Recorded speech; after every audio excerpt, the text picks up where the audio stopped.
U qizini turmushga uzatayotgan ona hech qachon shoshilmagan. Qaysi kuyov nomzod haqida gap chiqsa, uni avvalo kuzatgan, so'rab surishtirgan, keyingina so'z ochgan. Qizi Madinani turmushga uzatish payti kelganda ham ana shunday ehtiyot bo'lgan. Bir emas, ikki emas, 3 ta yigit kelishdi. Hammasi ham o'ziga yarasha. Ammo Nuriddin uni ko'rib birinchi marta ona yuragi tinchlangandi. Undagi odob axloq, gap so'zdagi vazminlik, kattalarga muomalasi, o'z onasiga bo'lgan mehri, bular barchasi ayol yuragini ilojsiz zabt etardi. Madina ham unga qarshilik qilmadi. Yigitni ko'rib ko'ngli jazm qildi. Shu bo'lsa roziman.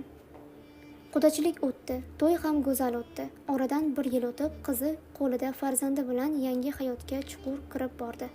Ammo qizini topshirib, ona yuragida bir bo'shliq qoldi.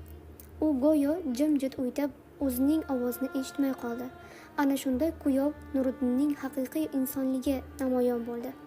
Nuriddin har haftada hech bo'lmasa bir marta qaynonasinikiga kelishni odat qildi. "Opa, sizni sog'inib qoldim. Madina ham duo qilib yuribdi, yaxshi yuring" deb. Tongda ishga ketishdan avval ham, kechqurun dam olishdan oldin ham kuyov bir marta bo'lsa ham qo'ng'iroq qilardi. "Opajon, biror narsa kerakmasmi? Yangi mevalar chiqibdi, olib boraymi?" Keyinchalik ora-orasiga onasiga, hatto kasalxonaga ham hamrohlik qilardi. Qizni uylab qayg'uga tushmasin deb, uni xursand qilish uchun o'zi chaqirmagan kuniga ham kelardi. Ba'zan bir to'p gul ko'tarib kelardi, ba'zan paxtadan tayyorlangan ko'rpachalar, uy jihozlari yoki qish uchun mahsulotlar. Qaynonasi unga har gal "Bolam, senga rahmat, men seni kuyovim deb emas, o'g'lim deb qabul qildim" derdi. Bir kuni ertalab kuyov keldi. Qo'lida o'zi pishirgan chakka va bir ustunagina issiq non. Ona hayron. "Bolam, bular nima? Qaysi kunda o'zing chakka yog'ib qolding?" Nuriddin jilmayib, "Opajon, Madina sizni sog'inyapsiz" deb erta bilan tura qolib, "Non ham pishirdim, chakka ham. Qizingizga yaqinlaringiz ko'ngli to'q bo'lsin deyishgandi." Shu gapdan keyin ona ko'z yoshlarini tiya olmadi. Ushbu kuyov tanlovda adashmaganini yana bir bor his qildi. Kunlar o'tdi. Madina 1 emas, 2 farzandli bo'ldi. Har 2 tug'ruqda kuyov qaynonasini qo'llab-quvvatladi. Qizning og'rig'ini ko'rib yonayotgan ona yuragini tasalliga to'ldirdi. Hatto birinchi farzand tug'ilganida kutubxonadan ona bola ruhiyati haqida kitoblar olib, onasi bilan birga o'qidi. Qaynona kelin munosabati, kuyov qaynona munosabati butun oilaga ibrat bo'ldi. Qo'shnilar, qarindoshlar bunday kuyov bugun kam, hurmatli, mehribon, sadoqatli deb ta'riflar berishardi. Bir kuni qaynonasi og'ir kasal bo'lib qoldi. Shifoxonada ko'p vaqt yotdi. Madina farzandlarga qarab, kuyovi esa onasini pichiq parvarishlab, bemorxonada sukutlab qoldi. Bir kecha ona og'riqdan yig'lardi. Nuriddin uning yuziga sovuq shipriq bosib, oqshom-oqshom Qur'ondan oyat o'qib, yuragiga sukut olib kirdi. "Opajon, Alloh rahmatli onamni erta olgan, lekin siz meni o'g'li deb bilding. Meni farzandingiz, nafaqat kuyovingiz deb qabul qildingiz" dedi. Kasaldan bitib uyga qaytganida ona ustiga hosil tushgan uyda yuragida faqat shukr bor edi. Qaynona o'sha kunlari bir o'ziga aytgan gapi bor. Ba'zi kelinlar kuyov tanlaydi, ba'zisi esa taqdir tanlaydi. Mening qizimni taqdiri o'ziga munosib kuyovga ro'para qilgan. Yillar o'tib Madina bilan Nuriddinning farzandlari voyaga yetdi. Onasi hozir qariya, ammo har juma kuni eshik ochiladi. Nuriddin ustida oq bosh, qo'lida gul, ko'zida mehr bilan "Opajon salom, men keldim" deydi. Bu so'zlarni eshitishning o'zi qaynona uchun hayotning hikmatidek tuyulardi. Qarilik yillari o'ziga xos bo'lar ekan. Onasi endi ancha yumshoq, ko'zlari tez yosh to'lar. Har gapda bir sukut, bir uy bor edi. Ammo har kuni kutish bor edi.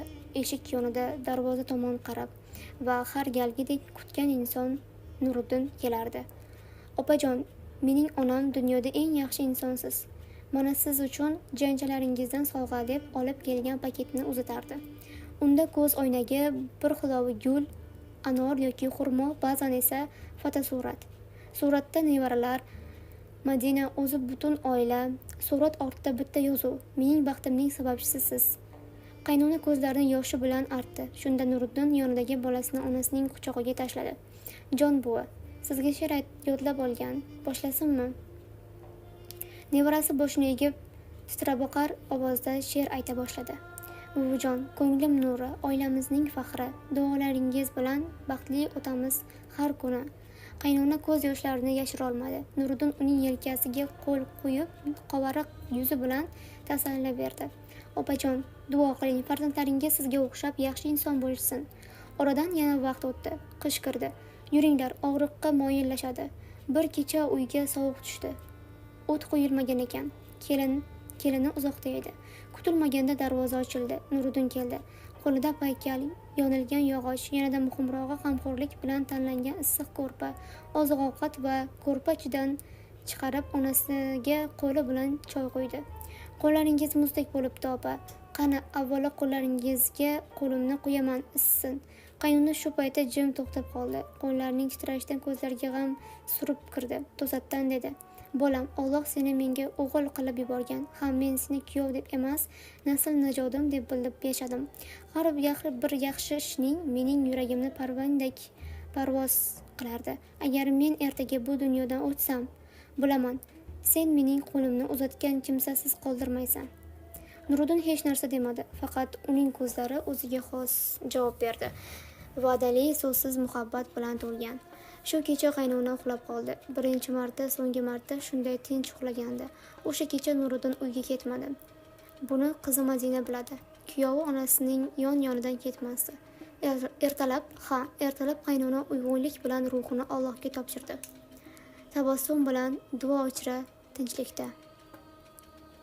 Tongda Nuriddin Qur'on o'qidi. U onasi kabi sevgan inson uchun hech qanday ko'z yosh to'kmadi.